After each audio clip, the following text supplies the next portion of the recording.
I think this little one needs to grow into his beak. Oh, his little fluffy feathers. Oh, I don't know where his mum and dad are. Poor little thing. I feel quite sorry for it. Looks bewildered.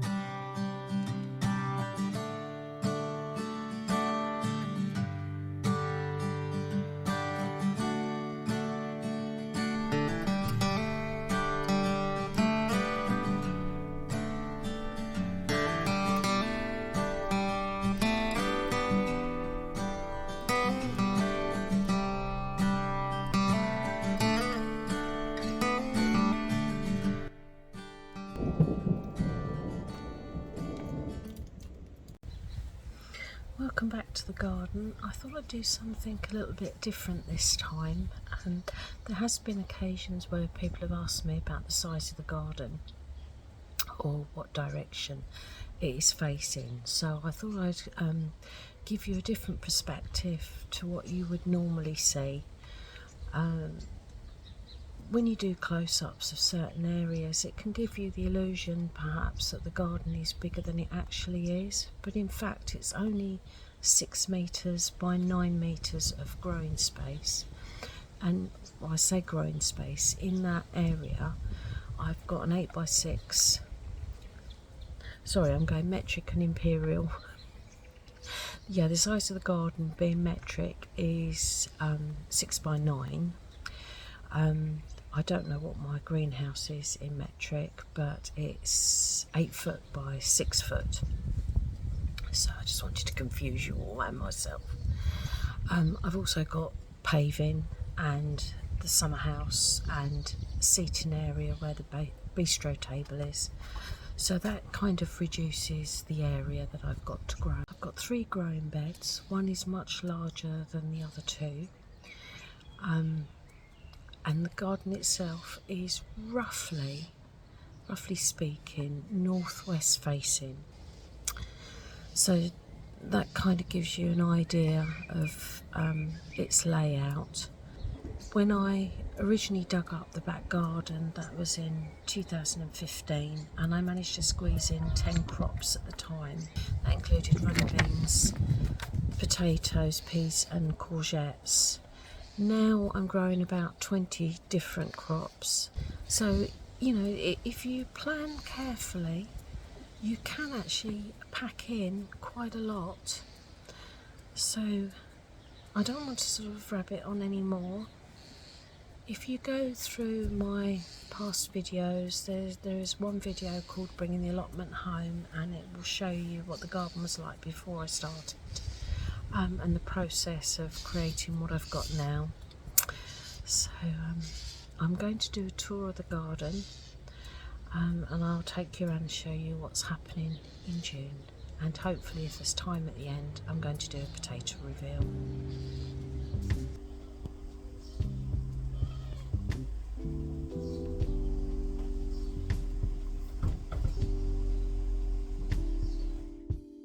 So I'm going to start this end of the garden.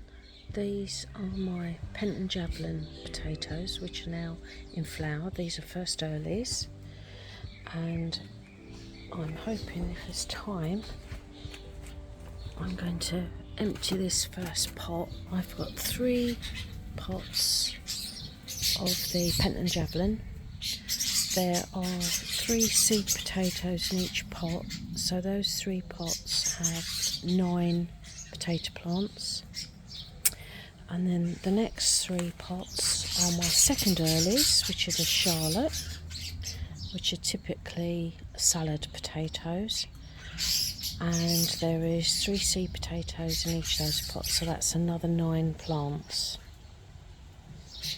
Next to that I've got rosemary and the thyme,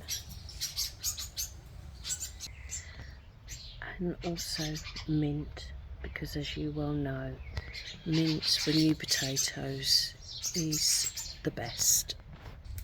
So moving along, I've got 2 rows of kohlrabi. To the left is the purple and the right is the green, and through the centre is the rhubarb chard. Now, although it's netted, there's something in there, perhaps a slug I should think, because a few of the leaves have been nibbled. But apart from that, they're doing really well. And this is what I sowed last time I filmed. These are the pak choi that I picked up from a plant stand.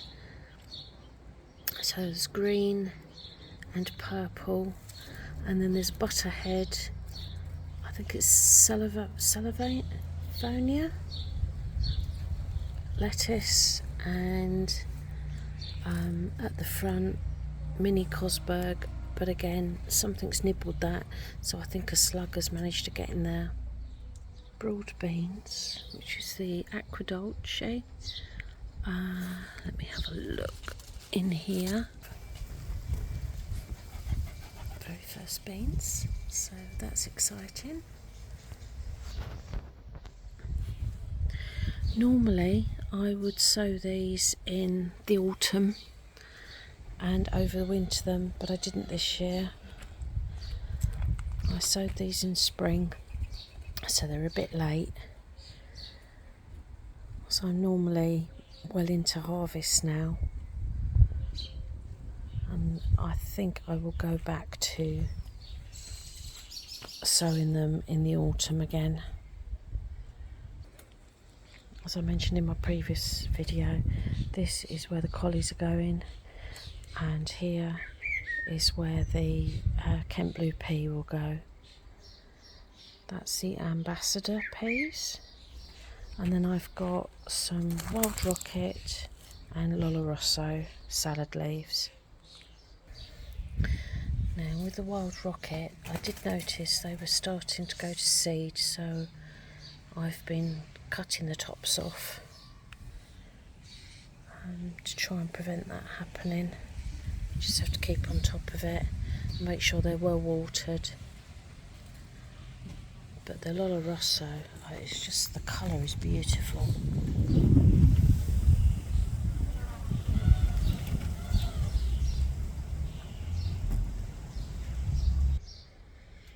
The little apple tree, which has got its stay of execution at the moment because of disease, is actually producing a good number of fruits.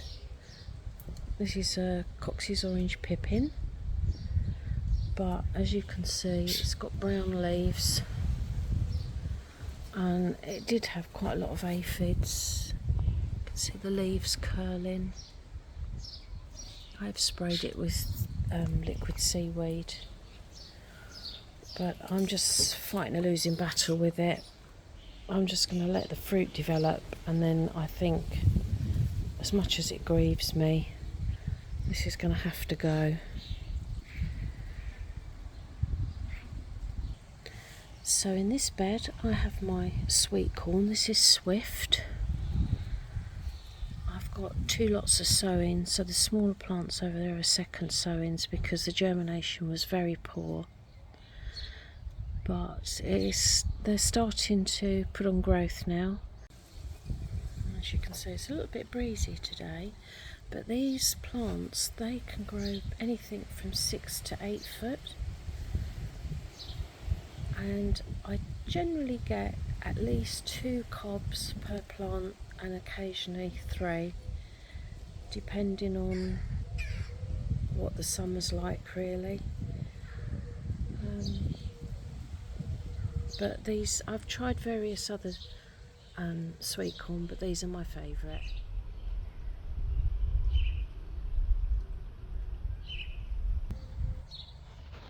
So behind the sweet corn I've got 2 troughs of strawberries. The ones to the left are Sweetheart, and they're a large fruit, and the ones to the right are Cambridge Favourite, and they're much smaller. I wasn't going to let them fruit, but as it was their first year. But I forgot about it until it was too late, and then I tried one and they were so delicious, I've just let them carry on. Now this is my little strawberry tower. There are strawberries in there. I've just draped the net over them just to stop the blackbirds having a field day.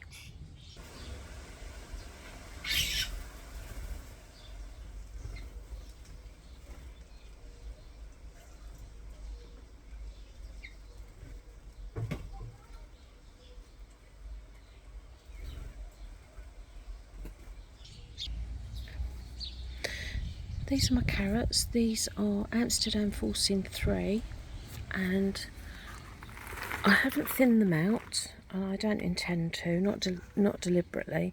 What I will do is wait until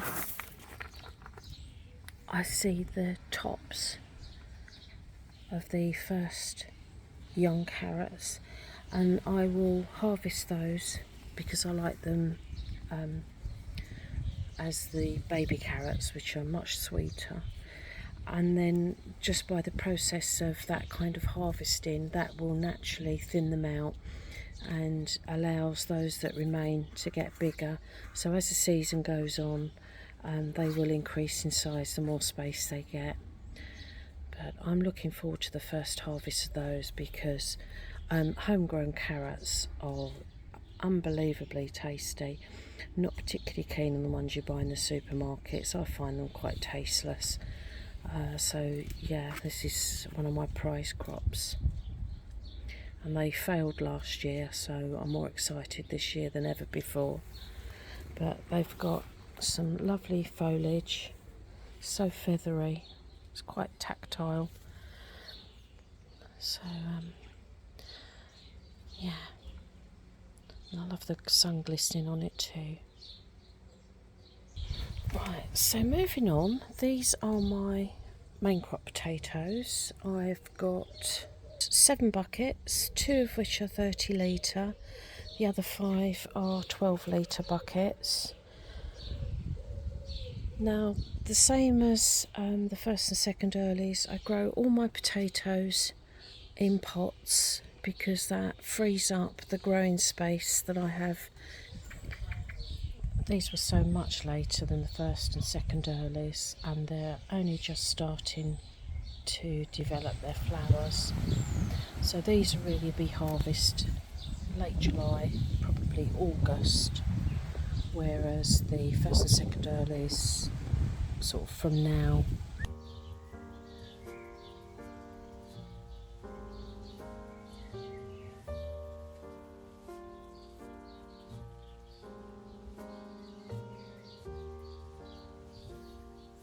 So directly behind the greenhouse are the cobra.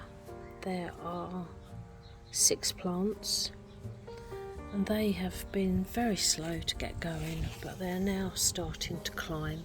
I've got one here that's a head above the rest. This is one of my favourite climbing beans. You eat the whole pod. You often see them in the supermarkets, or just a green bean, but they freeze very well too, so if you have a glut, they'll keep. So this side I have my runner beans. These are Scarlet Emperor, and as you can see, they are starting to flower, which is really exciting, and some of them are getting quite tall.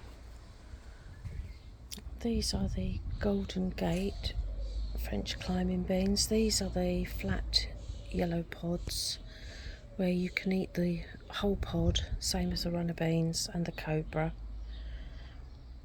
And these are my absolute favourite, which I always rave on about. If you haven't tried them, I really recommend them. My peas have been so disappointing this year. There was 13 plants here. I think I'm down to 10 now, out of 40 seeds. The germination was just appalling, but they are flowering, the ones that are here, and I have got a pod, if you can see that with the sun on it. So they probably won't end up in the kitchen. I shall probably eat them like sweeties. And then I have got 2 courgettes. This is the zucchini, and I'm giving them a good soaking every day because they are very, very thirsty plants and they grow so fast. I've got flowers on them, and this one is developing nicely. It's about an index finger in length.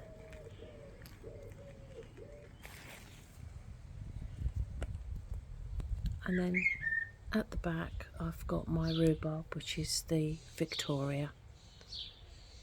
Which answers on a postcard. What's caused that?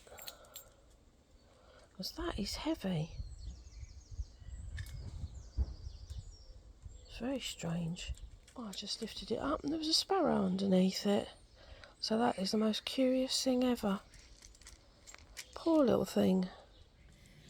So these are my first earliest Penton Javelin potatoes. They were sown on the 20th of March. So it's approximately 13 weeks ago. One of the plants has got the flowers open, the others have got flower buds, but that's an indication to me that they're ready. And because they're first early, we want them as new potatoes, so you don't want them to get too big.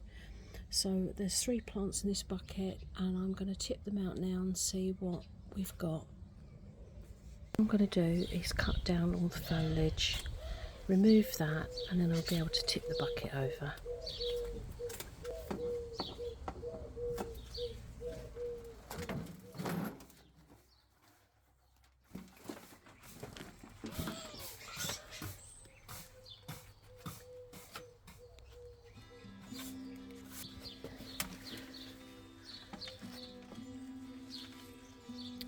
Now this is why you earth up potatoes. If you see this green stem here, this is where it was above the soil level, and these roots have continued to develop along the stem and produce more potatoes. Now if I'd kept that in the bucket much longer, they would have got bigger, but that just shows you that by earthing up it produces more roots, more potatoes.